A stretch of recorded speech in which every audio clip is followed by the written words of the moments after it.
Kalau untuk budidaya rata-rata tetap lokal ya.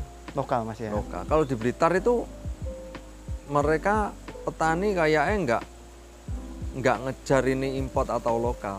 Soa 3 step, terus udah enak lah. Tak genjot pakai pakan import. Ternyata merahnya hilang yang di kepala. Oh, tambah hilang. Tambah hilang. Jadi koyo ndasku ngene iki, malah ombo bathuke. Oke. Jadi terjadi di sini itu 2 minggu.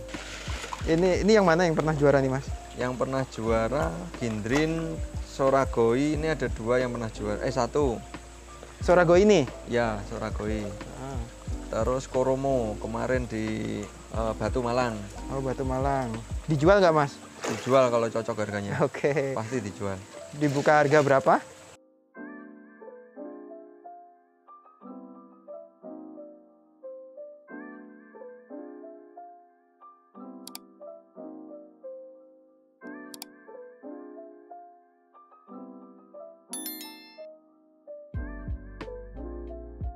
Seribu koi, 1000 warna. Apa kabar sahabat pecinta koi semua?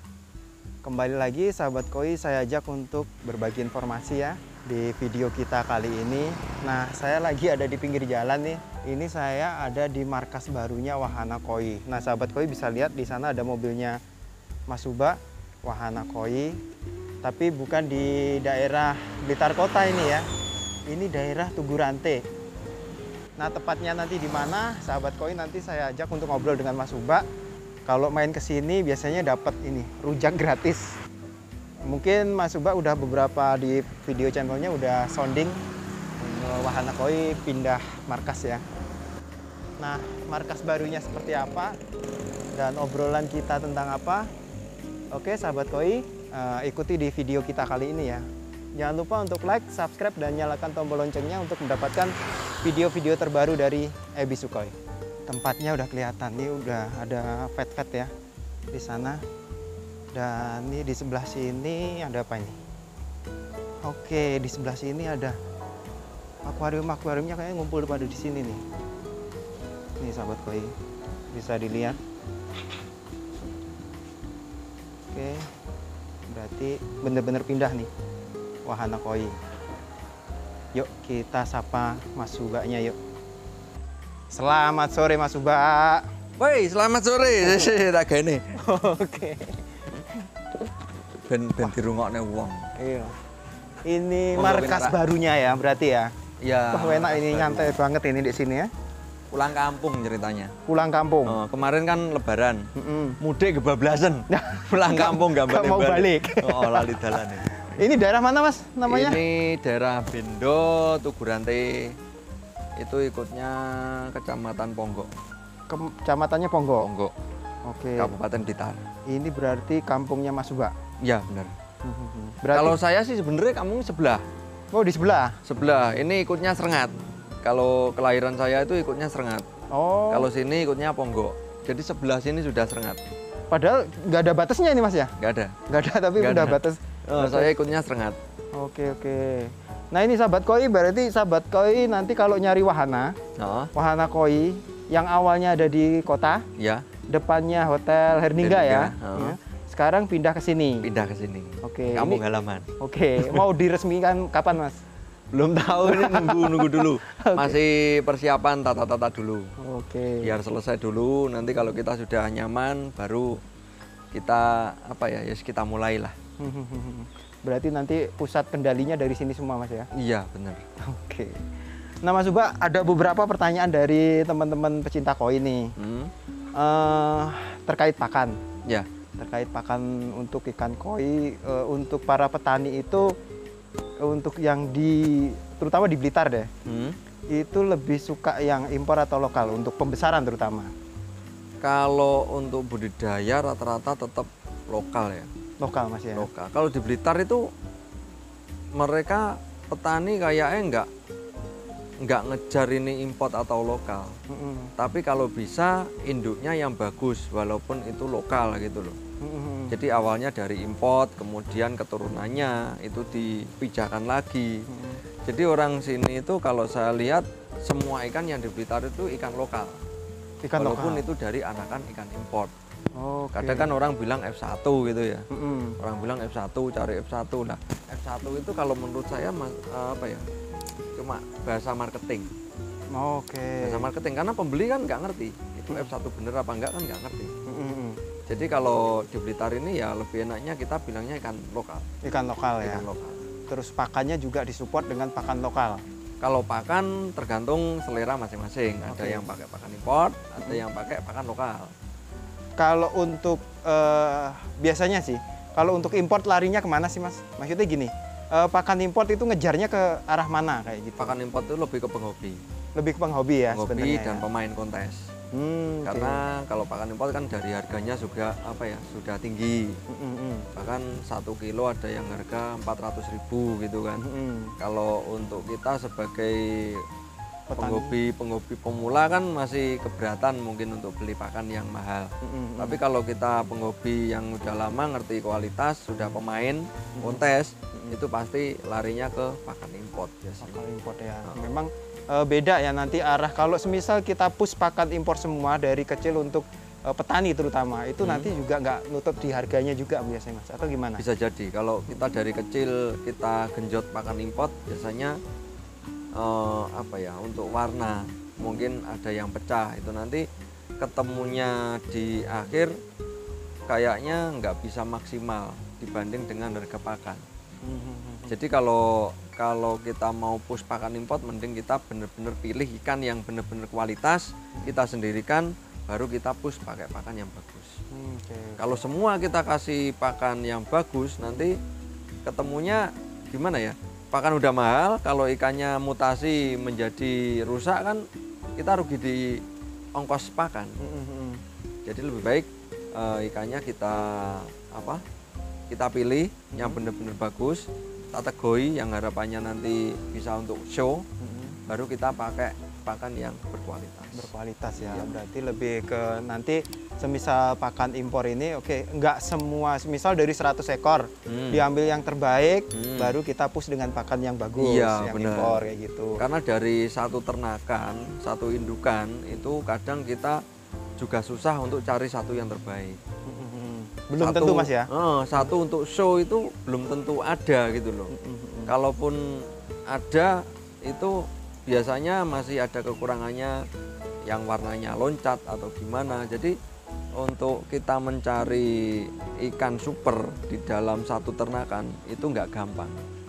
Kadang ada yang bilang satu ternakan dapat 50 super semua. Itu biasanya kan apa ya? Ikan ada yang ya nggak apa ya?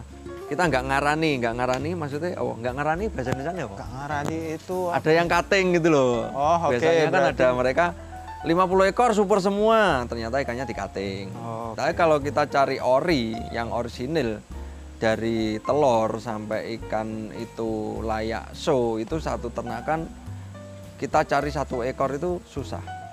Belum tentu nemu 1 ekor. Bahkan saya pernah dulu waktu ternak itu jarang sekali untuk dapat misal satu ternakan angkat ikan langsung ini bisa untuk show itu jarang banget. Jarang banget Mas. Jarang banget. Makanya kenapa ikan untuk show itu harganya pasti beda Mas ya. Pasti beda karena susah carinya. Mm-mm. Kalaupun ada harus dikiping dulu. Mm. Jadi kita dapat ini calon. Nah, itu baru. Kalau calon itu biasanya banyak. Kita bisa dapat 10 ekor dalam satu ternakan. Ini calon untuk show dan itu kita kiping dulu. Dan dalam kiping itu juga kita nggak apa ya, kadang nggak sesuai dengan harapan. Ekspektasinya meleset juga banyak Mas ya. Misal ini tak kiping 1 bulan jadi bisa untuk show, ternyata 2 bulan 3 bulan ikannya tetap nggak nambah-nambah untuk warnanya. Itu ada. Ada yang warnanya tahu-tahu hilang. Iya, warnanya hilang. Yang ini kolam ini kemarin. Oke. Soa 3 step, terus udah enak lah. Tak genjot pakai pakan import. Ternyata merahnya hilang yang di kepala. Oh, tambah hilang. Tambah hilang. Jadi koyo ndasku ngene iki. Malah ombo bathuke. Oke. Jadi terjadi di sini itu 2 minggu. Oh, oke. Ikan bagus, ini layak show ya, hitamnya belum keluar soa jenisnya. Merahnya bagus, putihnya bagus, hitamnya belum finish. Tak masukkan sini, tak genjot pakan import. Merahnya hilang. Tambah hilang ya. Tambah Itu padahal mau diajak show tuh. Iya, rencana kalau hitamnya finish turun show. Tapi hitamnya belum finish, merahnya udah hilang.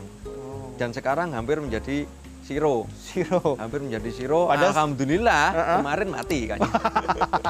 Jadi nggak bingung nyariin pakan buat balikin beninya ya. Oh, kalau beni kan wah itu kalau beni kemungkinan baliknya kayaknya nggak ada. Nggak ada. Oke. Nah kalau untuk sensir ya, banyak ini kalau di Blitar itu untuk menjaga kualitas ikannya, walaupun nggak nyari yang so quality, tapi tetap disensir Mas ya. Iya. Kalau untuk seleksi tetap seleksi ya, dan tetap. ikan-ikan yang tidak lolos seleksi pasti akan dimusnahkan juga ya. Iya, ada yang dimusnahkan, ada yang dijual gitu. Tapi kebanyakan kalau untuk di Blitar dimusnahkan atau seperti apa Mas? Biasanya ada yang ambil itu untuk pakan predator. Untuk pakan predator Ya, karena di sini kalau orang Blitar sudah pasti paham ya. Ini lek ngarani iwak pakan. Ini ikan pakan. Jadi kalau beli ikan pakan, itu berarti ikan yang seleksi pertama yang sudah tidak dipakai besarkan lagi. Oke. Jadi kalau orang Blitar itu istilahnya ikan pakan. Memang dia dimusnahkan untuk dikasih makan ke ikan. Oke, berarti baik itu predator atau yang lainnya. Berarti seleksi pertama masih kecil-kecil biasanya Mas ya? Kecil. Oke. Itu kalau kecil kan kita cuma buang yang polos. Yang polos, nggak ada pola putih atau merah polos, kita buang semua. Nah, itu masuknya ikan pakan. Kadang orang bilang ikannya dimusnahkan, itu digunakan lagi untuk pakan. Dan saya juga pernah ikan pakan itu saya rebus dimasak didang ya po istilahnya. Di steam, Dikukus. Nah, dikukus itu ada 5 kilo. Masih kecil-kecil ya berarti Masih ya? kecil banget, kecil. Paling besar ya 5 cm lah. Paling besar 5 cm. Itu saya kukus, kemudian saya campur tepung ikan, saya campur pakan import, pakannya nggak banyak. Saya jadikan satu, saya blender, kemudian saya simpan di lemari es. Jadi ngasih makannya seperti pasta. Kita ngasihnya sedikit-sedikit dan itu hasilnya bagus. Bagus untuk ikan Bagus. koi lagi ya Mas berarti ya. Kalau dihitung dengan bobot pakan sekian dibandingkan pakan pabrikan sekian, ini hasilnya lebih bagus.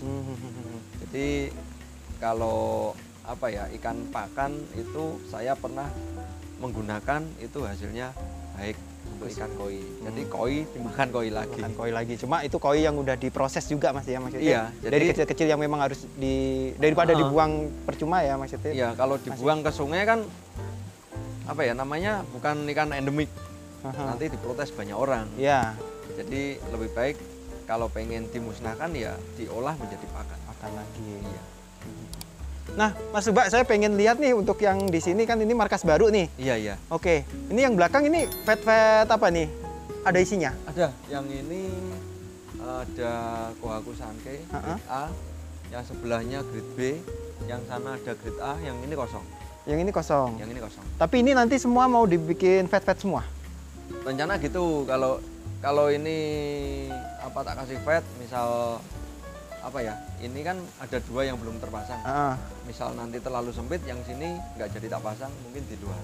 Oke. Di luar masih ada space 6 meter kalau. Untuk yang ke seberang sana Mas ya? Iya. Berarti keluar sana nanti bisa untuk vet lagi? Rencana tak kasih yang diameternya 4, nanti yang di luar. Oke.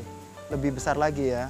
Untuk pembesaran, kalau nyoba sih, pembesaran di vet itu bisa apa enggak, masih penasaran. Oke. Nyoba. Pengen dicoba. Kan banyak yang tanya pembesaran ikan koi di vet bisa nggak sih? Nah, sebelum saya jawab tak nyoba dulu. Oke. Nanti hasilnya baru soundingkan ke teman-teman ya. Kadang kan ada yang bilang kalau petani-petani lama, saya juga pernah jawab sih. Ikan kalau di vet itu gimana? Kalau saya dulu jawabnya ikan kalau di vet itu kepalanya cenderung pendek. Karena dia waktu makan nabrak nabrak dindingnya. Dindingnya kan keras. Nah, itu masih angan-angan. Jadi belum tahu pastinya seperti apa. Nanti kalau udah nyoba mungkin bisa jelasin dengan detail pembesaran di vet itu hasilnya seperti apa. Okay. Kalau ini yang masuk kan ikan udah gede. Yang ini 20 cm. Pengen lihat, nggak tahu bisa dilihat apa enggak airnya hijau. 20 loh ya. Nah, di kontennya Mas Subak kemarin sempat yang pompanya kurang kenceng itu. Oh, yang sebelah. Oh, yang sebelah ya. Ini memang saya nggak ngejar jernih sih. Karena di sini kan penampungan. Oh, oke. Penampungan, jadi yang penting ikannya di sini aman, Sehat. terus bisa dikasih makan. Jadi kondisi badannya itu nggak kurus-kurus banget. Nanti misal laku langsung masuk tempat karantina untuk pembersihan kotoran gitu aja. Jadi di sini kita nggak ngejar ikannya jernih kan. Yang komen banyak tuh, Ya. yang di video saya. Ini kalau pengen jernih kasih lampu UV, tongnya filternya digedein, gini. Kalau saya memang tongnya cuma satu. Memang ini tongnya cuma satu. Dan saya tidak ngejar untuk jernih. Untuk jernih. Kalau pengen jernih yang di sini bisa 1 tong bisa jernih. Karena isi ikannya sedikit. Terus perawatannya juga kita maksimalkan. Jadi nggak harus jernih Mas ya kalau Enggak. Jadi karena memang sesuaikan dengan kebutuhan aja sebenarnya. Kalau kita butuh jernih, berarti yang di kolam lumpur kan ya juga harus jernih. Harus jernih juga. Yang di kolam lumpur aja ikannya nggak kelihatan bisa hidup kan bisa gitu. hidup dan bisa Jadi besar. di sini nggak apa-apa. Ya kalau untuk penghobi yang untuk dinikmati ikannya baru jernih. Mas ya. Nah, kalau penghobi pengen lihat ikan baru jernih. Jernih. Kalau saya di sini kan jualan. Loh, ikannya nggak mau naik. Mau. Mau. Oke, nah ini jenisnya apa Mas? Ini ada Kohakusanke Soa. Baru berapa hari masuk di sini Mas? Amin Lebaran. Ini sudah tak foto semua. Ada di aplikasi juga. Ada yang berubah nggak Mas? Kalau yang berubah kemarin sempat tak cek itu nggak ada. Cuma dia lebih gemuk ya. Jadi kalau untuk perawatan di sini masih oke lah. Ikannya size-nya tambah, bodinya juga tambah. Tambah gede juga. Kalau di karantina itu, kalau kita kan biasanya kalau mau jualan setelah foto ikan masuk tempat karantina. Di akuarium misalnya. Di akuarium itu misal ikan belum terjual selama 2 minggu, itu biasanya ikan kurus. Itu saya sering ngalami. Ikan kurus, warna pucat, bisa jadi warnanya luntur. Kalau di sini kemarin, yang sebelumnya di akuarium warnanya banyak yang luntur, setelah masuk sini ada yang kembali. Ya merahnya kembali strong lagi. Jadi waktu di akuarium dia luntur menguning, masuk sini kembali merah lagi. Oke, berarti bisa jadi ini untuk ngembaliin kualitas ikan koinya lagi Mas ya? Kayaknya gitu. Mungkin karena airnya hijau ini saya juga belum paham. Kalau setahu saya kalau hijau itu katanya mengandung spirulina. Oh gitu. Kalau hijau mengandung spirulina. Tapi ini saya juga belum paham ada kandungan spirulinanya apa enggak di sini saya nggak ngerti. Tapi ikannya bisa lebih merah. Lebih merah. Lebih merah. Oke. Jangka waktu 2 minggu. 2 minggu ya. 2 minggu. Itu udah kembali lagi ya? Iya kembali. Terus yang oranye juga lebih jadi merah lagi iya. ya. Oke. Nah atau mungkin ada, ini Mas kita mau tanya pakan ini pakan ukuran berapa Mas? Pakannya campur ya. Campur size-nya. Yang ini pakan impor. Oh, oke.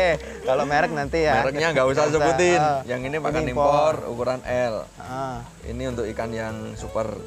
Oke. Terus yang hitam, ini pakan impor juga. Oke. Ini ukurannya L. Terus yang coklat ini impor juga. Impor, ini ukurannya L juga. Semua dari Taiwan. Oke. Ini berarti nggak ada yang lokal nih? Nggak ada. Nggak ada impor campur impor. Impor semua. Nah, ada beberapa saya pernah lihat itu ngasih pakannya yang ukurannya kecil, Mas. Ukuran kecil. Itu kenapa? Ukuran kecil itu cuma apa ya? Sebenarnya cuma untuk supaya merata. Merata. Ya, saya pernah lihat itu petani terutama di sawah juga sih. Padahal ikannya udah gede-gede. Nah, itu kenapa kok pakai yang kecil-kecil? Itu supaya merata sih kalau saya. Saya dulu kan ya juga awalnya pembesaran, tani juga. Jadi untuk pemberian pakan itu kalau pakannya kecil itu lebih merata. Jadi kalau gede itu misal 10 butir dimakan satu ikan kan habis. Ya. Nah kalau kecil dibandingkan dengan volume ya berat misalnya, beratnya berapa gitu. Dia lebih nyebar. Oke, ini ya berarti pakan terutama untuk biar ikannya dapat pakan semua gitu Mas ya. Kalau besar-besar gini yang dominan dia yang menguasai pakan, semisal dilempar dia yang ke sini. dekat sama pakan, dia yang makannya banyak, Dominan. yang lain nggak kebagian. misal 1 kilo, Heeh. katakanlah 1 kilo itu ada 10 butir. Heeh. Terus kalau kecil 1 kilo ada 20 butir. Heeh. Kemungkinan dia dimakan oleh ikan itu lebih banyak ikannya nantinya. Iya. Oh. Jadi kalau kecil kan dia lebih nyebar. Nah, untuk penggantian air sendiri, Hmm. kalau di sini itu sampai berapa hari sekali, Mas? Atau Untuk penggantian air yang kalau sini tak bikin rutin 4 hari sekali. 4 hari sekali? Nah, kan ini ada 4. Heeh. Jadi ini misal hari ini Heeh. separuh ganti. Oke. Besok sebelahnya lagi, ganti lagi ke Balik sini ke berarti sini ketemunya lagi. kan 4 hari. Heeh. Jadi ini Oh. tak ganti. Kalau yang sana yang ikan kipingan, ikan super itu mungkin bisa 1 minggu, bahkan bisa lebih karena ikannya nggak banyak. Hmm. Yang saya taruh di sini kemarin cuma 20 ekor. Satu vat gede ini ya? Iya, 20 ekor itu ukurannya paling gede 22 cm. Paling gedenya. Mulai 12 sampai 22 cm. Itu hanya 20 ekor. Kalau yang ini isinya 15 kalau nggak salah. Ini size-nya besar-besar ini, Mas? Iya.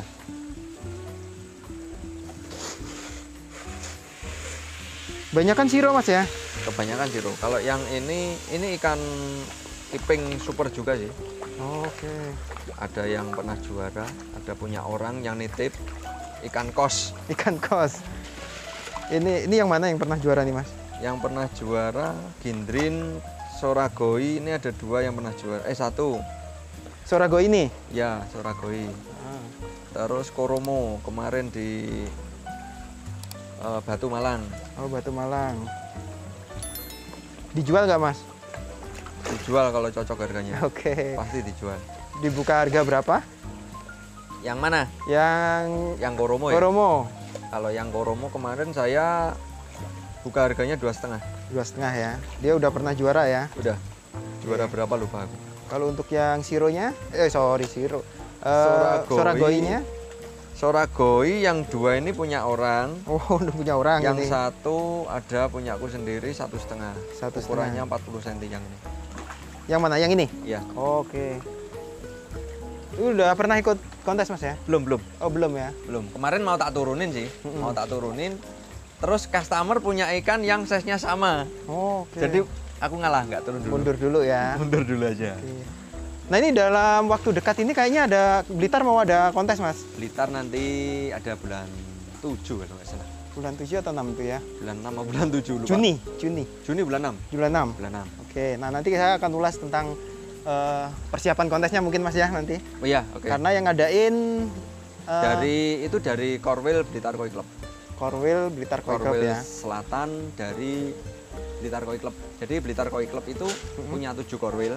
Masing-masing korwil itu dapat jatah untuk mengadakan show kecil. Jadi kalau show kan kita gede ya. Kalau ini kecil. Jadi seperti mini kontes lah. Mini show Mini kayak gitu ya. kontes, itu ukurannya sampai 55 cm. Untuk yang tahun ini diadakan di daerah Talun. Nanti tepatnya di SMA 1 Talun. SMA 1 Talun. Iya. Oke.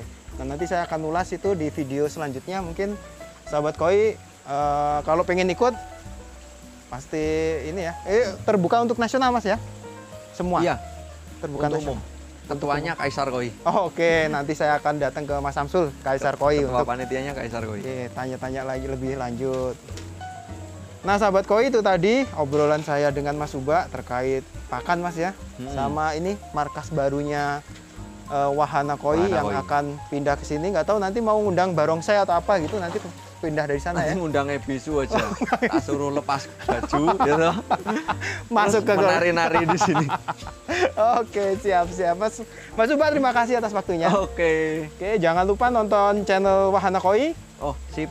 tentang banyak nanti kalau sahabat koi pengen tanya-tanya nanti bisa ditulis di kolom deskripsi dan intent, Mas ya, untuk channelnya terkait untuk sahabat koi yang pengen tanya tentang ikan koi terutama. Oke, makasih udah nonton video kita kali ini. Jangan lupa untuk like, subscribe, dan nyalakan tombol loncengnya untuk mendapatkan video-video terbaru dari Ebisu Koi.